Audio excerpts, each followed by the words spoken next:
오늘은 직장 내 괴롭힘 사건 말씀드리려고 합니다. 이 근로기준법에는 이 괴롭힘이 확인이 되면 이 행위자에 대해서 징계도 하고 근무 장소를 변경하는 등 이러한 조치를 하도록 규정을 하고 있습니다. 근데 문제는 이 규정 자체가 꼭 무엇을 해라 이렇게 또 적혀 있지 않기 때문에 징계를 하든 근무지를 변경을 하든 회사가 임의로 결정할 수 있는 부분이라는 점인데요. 그래서 이런 것들로 인해서 괴롭힘이 인정된 이후에도 여러 가지 문제가 발생을 합니다. 그래서 오늘은 관련한 문제, 사례들 한번 말씀을 드리려고 합니다.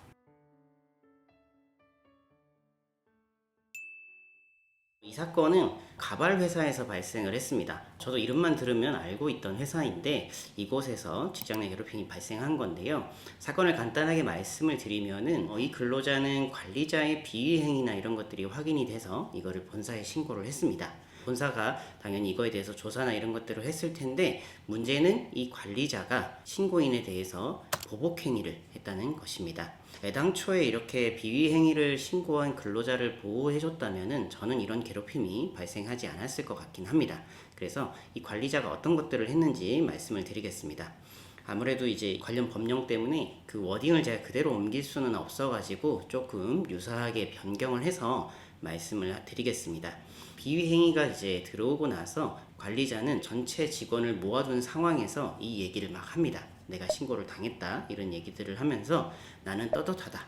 그래서 뭐 신고한 사람을 지칭을 해서 그 사람이라고 문제는 없겠느냐라고 이야기도 했고 이 신고가 나에 대한 악감정에서 비롯됐다라고 해명을 했습니다.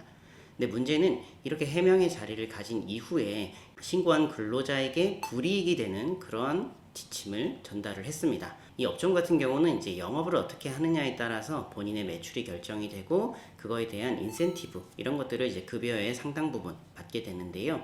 이 관리자는 비위행위가 신고된 이후에 근로자에게 불이익이 되는 방식으로 영업 방식을 바꿉니다. 그 결과 매출이 줄겠죠. 이 신고한 근로자 같은 경우에는. 그래서 불이익도 실제로 발생을 했고요. 이후에 보니까는 이 관리자가 1대1 면담도 합니다. 그래서 내가 언제 너를 괴롭혔냐라고 하면서 따지는 그런 면담들도 있었습니다. 사실 이거 자체가 다 문제죠. 신고한 사람은 보호를 받아야 되는데 그런 것들을 보호받지 않는 상황에서 이런 괴롭힘들이 추가로 발생을 했다라고 볼 수가 있겠습니다. 이뿐만이 아니었습니다. 관리자는 이 직원들을 힘들게 해서 참 좋겠다 이런 식으로 비아냥거리는 이야기들도 많이 했습니다. 뭐 똑바로 살아라, 사람 같지도 않다, 고발하려면 해라 이런 식으로 신고한 행위에 대해서 굉장히 계속 불만을 이렇게 토로를 했죠. 이러한 것들이 많이 축적이 됐기 때문에 피해 근로자는 노동청에 진정도 하고 회사에도 당연히 신고를 했죠. 이렇게 했는데 회사는 보니까는 이것을 괴롭힘이 아니다라고 보고 결론을 내려서 노동청에 보고를 한 것 같습니다. 노동청에서는 내용을 보더니 이거는 괴롭힘 행위가 인정된다. 뭐 전체는 아닌 것 같은데요. 일부 인정된다라고 봐서 현재 회사에다가 시정 조치를 해라 라고 결정까지 나온 상황입니다. 근데 문제가 여기서 발생을 합니다. 괴롭힘이 발생을 하고 이게 인정이 된다면은 이 가해자랑 피해자가 근무하는 것 자체가 사실은 어렵습니다. 같은 지점에서 근무를 하면서 얼굴을 계속 마주하는 것이 어렵겠죠.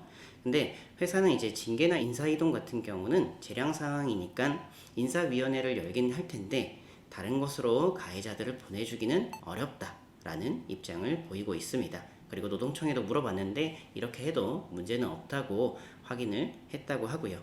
그러니까 이런 상황에서 조치라고 한다면은 이 가해자에 대한 징계가 있는 거고 이 피해자가 불편하면은 피해자를 다른 데로 옮겨주겠다라고 있는 상황입니다.